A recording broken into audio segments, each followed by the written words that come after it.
Nagpahigayon ang Regulatory Compliance Board sa Cagayan de Oro City LG ug LTO Region 10 ug surprise inspection sa Barangay Nazareth. Mga imnanan ug mga bao-bao nga na masahero gipangsita.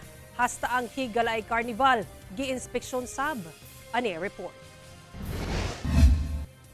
Surpresang gi-inspeksyon sa mga personahe sa Regulatory Compliance Board sa Cagayan de Oro City LGU ang pipila ka mga imnanan sa palibot sa Tomasaco Street, Barangay Nazareth. Uban ang mga personahe sa barangay o sa usang gisulod ang mga imnanan o gipangsuta kung misunod kini sa polisiya sa LGU o sa ilang gilantaw mao ang dili pag-serve og ilimnong makahubog sa mga minor de edad.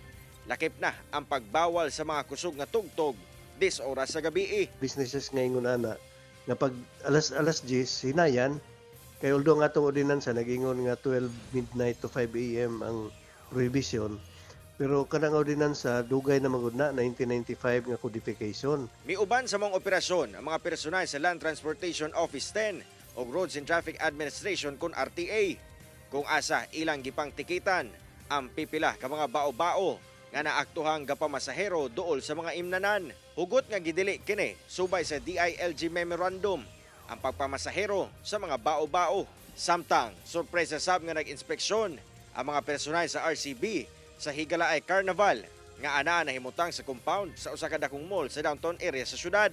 Gisuta sa RCB kung gisunod sa carnival ang polisiya og safety measures nga gilatid sa LGU kini aron masiguro nga luwas ang katawhan nga mosakay sa ilang rides. Di man gyud ingon nga delikado.